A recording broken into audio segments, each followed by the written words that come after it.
Ruth, welcome back to the show. Thank you. It's good to be here. Now, at our last show, we ended at this crucial place where you were just about to talk about compassion. So let's start there and define that in a metapsychiatric terms. Yes, metapsychiatry defines it as understanding the lack of understanding. This is a little bit different from the way we normally think of compassion. I think most people, or most of us, think in terms of pitying somebody, feeling sorry for somebody, wanting to be helpful, of course, and alleviating their pain or their suffering. But that's really a feeling. To pity somebody or to sympathize with somebody is an emotion. And the problem with that is that if we feel good, then we can be compassionate. But if we're not feeling good, if we're feeling bad about something, then we're not really able to be compassionate. Or if we want someone to behave in a certain way, yes. If we want a certain outcome from whatever difficulty they might be in, we're not going to be able to be truly supportive. That's true. But when you define it in a completely different way as understanding the lack of understanding, then you have to say, well, what is it that we're lacking understanding of? And this is where, who am I and what is the purpose of my life comes in, because if we don't know who we are and what the purpose of life is, then we understand that we're all suffering from that lack of understanding. Well, let's review those. Just, summarize. We're doing a whole series, but let's just review. So who are we? Well, we've established that we are a spiritual being, which is to say a divine consciousness, that we are not alone, self-existent persons in this world, but that we are, in fact, one with the divine mind, or one with reality, or one with God, whatever word one likes to use for the ultimate being, the ultimate understanding, the ultimate realm of existence. All these words are kind of synonyms for what we in the Western world so often call God. And so what is the purpose of our life? And the purpose of our life is not to be a good person, which is kind of the altruistic idea, but to be a beneficial presence in the world. And say a little bit more about that, a beneficial presence. What does that mean? Yes, a presence is actually a quality of consciousness in juxtaposition to a person.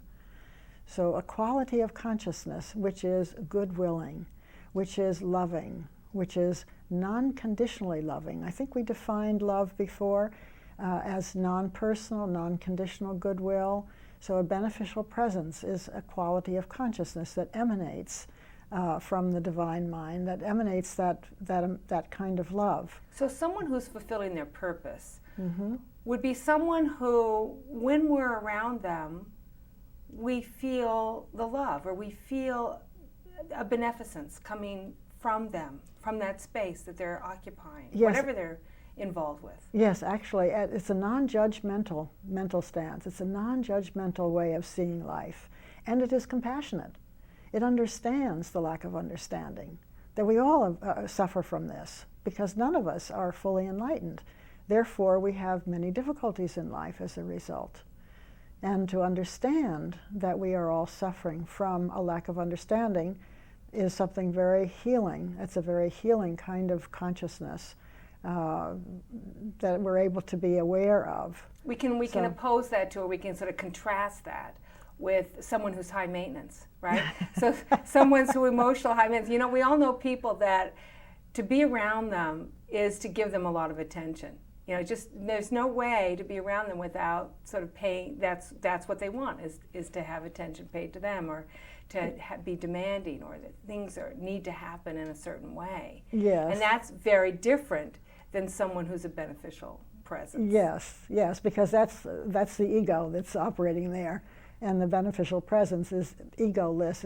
It's really a selfless way of life, so that you're looking out on the world, not with a critical eye, not fault-finding, not judging people, but understanding that we all are suffering from this ego that we think we are, and its demands for attention, as you said, and to be liked and all of those things. So we look at individuals in a completely different way from that spiritual perspective. Now, all this goes back to how we think, right, or thoughts.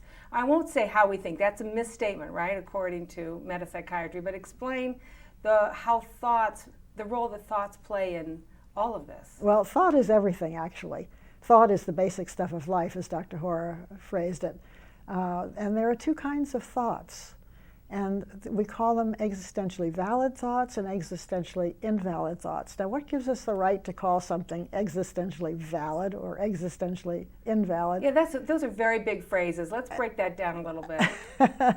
Yes, by the fruits you shall know them. As a matter of fact, it's similar to the Pagel principle that we spoke about in the first program, that you can tell whether a thought that you are entertaining is a valid thought in that it produces good fruit. And an invalid thought is harmful to us. And we are actually just a thought. We are a divine idea. How many people think of themselves as a divine idea? Not often. Not often. And not often enough. Can you say anything more about that to help us understand that in some kind of more concrete way? I mean, that sounds so abstract to me. That thought is everything, and that we are an inspired thought. I just don't, I'm not grasping it. Yes, it's very hard to grasp, but we don't think of ourselves as being a thought. We don't think of the importance of the quality of our thoughts. But actually, that is the all-important thing to learn in life, that our thoughts actually do result in our life experiences. So if we're having troublesome life experiences, then we can go back to our thoughts and say, what is it that is going on in my consciousness? What thoughts am I entertaining that are, in fact, manifesting themselves in this particular problem? So let's say I'm having trouble with my neighbor, that my neighbor's doing some sort of outrageous behavior. They're like having wild parties every night till midnight, and I'm upset about that. So how is that a problem of thought? Well, it's a problem of thought if it's a problem to you. Well, yes, of course it's a problem. They're keeping me up at night. So what are you going to do, right? Right. So you have to figure out what to do, and that's the wrong question to ask. So we have two questions that we ask in metapsychiatry. The first is, what is the meaning of what seems to be? And the second question is, what really is? So if you are disturbed by that, then you're entertaining a thought about what you want and what you don't want. And I think we might have mentioned that before, that all suffering comes from wanting and not wanting. So if the thought that's in your consciousness at that point is a want thought, then it can result in disturbance of your consciousness, in which you become totally focused on the party next door that you don't like, and you lose your Pagel, you lose your sense of peace and assurance. So the first thing to do is not to try to fix anything, not to try to call the neighbor in anger and tell them to cut down their noise, but to actually be still, to meditate, and to come to an awareness of peace and assurance and gratitude and love, and then an idea might occur to you. Well, it already started occurring to me. I mean, it's very interesting that part of what I might get upset in that situation was that they're not thinking of me and keeping the noise down. Yes. That what's wrong with them? And I could build up a whole vendetta against them, wanting them to behave a certain way and thinking that they're actually doing this to hurt me after a while. I could really work myself up into thinking that they're having this party and they know they're disturbing me and they're just keeping doing it. And all of that is fantasy, right? It's not really true. It's just what I'm thinking. It's your perception. Saying. It's my perception. And that if I calm down, I could have a conversation with them, or I could join the party. Or, there's probably a lot of things I could do, right, that would be different than stewing in that kind of thinking. That's right. You could even go to bed and become aware of Pagel and find yourself falling asleep, and you would not even have noticed the noise that was taking place next door. Interesting. Yes, that is amazing, isn't it? So that it's the thought that they're disturbing me, or whatever thought it might be, that is creating the tension. That is the tension. That is the tension. That's right. It is one and the same thing. That's the problem, that we're not aware that our thought and our experience is exactly the same thing. It's not that it's causing it, it is it. Without that thought, you would not have that experience. So that's why I could be somewhere with someone and something can really bother me and they don't even notice it. That's right. It's no big deal to them. That's right. That's right. Two people observing the same thing at the same time, and one reacts to it in a negative way and the other isn't affected at all by it. And then I go to, okay, so I have 3 sisters, right? So we all grew up in the same family, and each one of us has a completely different experience of what it was like growing up in my family. Yes. Right? Mm-hmm. Yes. And so we get together and we wonder, well, what family did you grow up in? I've had the same experience with my brother and my sister. And that's part of the same thing. It's an example of what you're talking about. Exactly. We have totally different recollections of experiences and totally different perceptions about a lot of different things, which is very interesting, actually, because it does say that each one of us is unique. Each one of us perceives things in a unique way, and that that's all right. We're not trying to change anybody or fix anybody or say, you're right and I'm wrong, but that each one of us actually has a different way of seeing it. So where do those thoughts come from then? That's an interesting question, and Dr. Hoare was he had actually a fantasy of metapsychiatry, which is, he said, if the thoughts are health promoting, if they are enhancing your life, if they elevate you, if they are insightful, if they are refining to your consciousness, if they are uplifting, then they must come from the divine source. And he called that the ocean of love intelligence. We've spoken about love intelligence being one of the synonyms for God. And the thoughts that are troublesome in life come from the sea of mental garbage. And we could say that the sea of mental garbage is all preconceived notions. Those ideas which our expectations, our beliefs, our opinions, our assumptions about life, all these things are actually preconceived. There's nothing new there. But the ideas that come from the divine mind are always inspired. They're fresh, they're new, and they meet the needs in that moment, whatever that need is. So when we juxtapose with these 2 intelligent questions that we mentioned before, we juxtapose what comes from the sea of mental garbage with what comes from divine love intelligence. And that therein lies the healing that takes place, that if we are able to uncover the thought in consciousness that's leading to a problem in our life, and we are able to understand the spiritual counterfact to it, which is the second intelligent question, then a healing will take place. So this is a method of healing that is unique to metapsychiatry. Well, let's talk us through this. If you can talk us through this using some example. Do you have someone that you've worked with that you could tell their story or kind of help us understand how you might use those questions and how it might play out? Yeah, so here's a very dramatic story, actually. So I'll start with the dramatic one, and then we'll get to some very simple, ordinary, everyday experiences. But this healing took place on the telephone, actually. It was from Australia to Connecticut. So 14,000 miles distance, which just proves that space-time has nothing to do with it. But I was speaking with a gentleman who described that he'd had chronic, sharp pains in his knees for most of his adult life, all of his adult life actually, for over 25 years. And he felt so weak in the knees, he was always concerned that his knees would give out. And he also couldn't feel below his knees. He didn't have any sense of feeling in his lower leg or his feet. They felt disconnected, in other words, from his leg. And he also had a problem with his back. He wasn't able to stand up straight. And after talking with him several times, he told me the story of when his father died. And he was 11 years old, and his father had been in an automobile accident. And he was called to the hospital, and he sat by his father's bed all night long praying to God. He was a good Catholic boy, as he describes himself, praying to God to save his father, and his father died. And and at one point I said, you know, I think it sounds like you are really angry with God. And something snapped in him.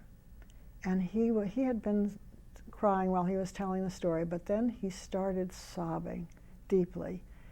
And after a little while, he started laughing hysterically. And then again, some sobs, and then more laughter, hysterical laughter. And then finally, this went on for about 10 minutes.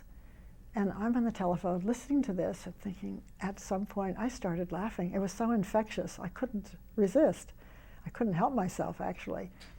And he said, you know, the most amazing thing is happening to me right now. He said, there's an energy that's flowing down through my knees, and my knees are not, they're not as painful. The pain seems to be dissolving. And he said, and now it's flowing down my legs, and I'm beginning to feel my lower leg and my feet. I haven't felt them in over 25 years. And then he started saying, you know, now this energy is flowing up my spine, and I'm beginning to stand up straight.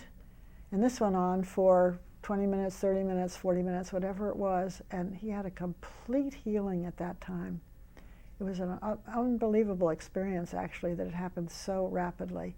And he realized that what I had said, which was the meaning of his chronic pain, the meaning of his lack of feeling in his lower legs and in his back, was the fact that he had harbored this anger against God ever since.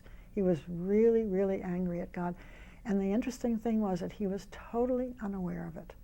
So that thought, that feeling, was completely repressed in his mind. And when I gave him the right idea, or the idea that had been repressed, it released it. And there came this flood of energy flowing through his body that ended up healing him. So this is fantastic, and we have to understand this a little more. Mm-hmm. You're saying that when his father died, he felt betrayed by God or was angry at God or whatever that was, and it was so profound that thought, God is bad, we might say. God is not helpful. God failed him. God failed. Mm-hmm.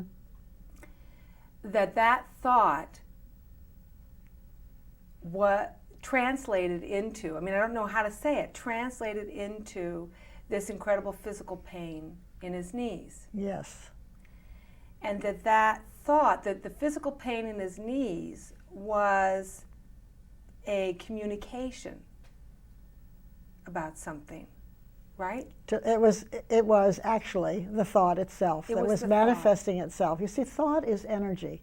It's mental energy, and it has to go somewhere.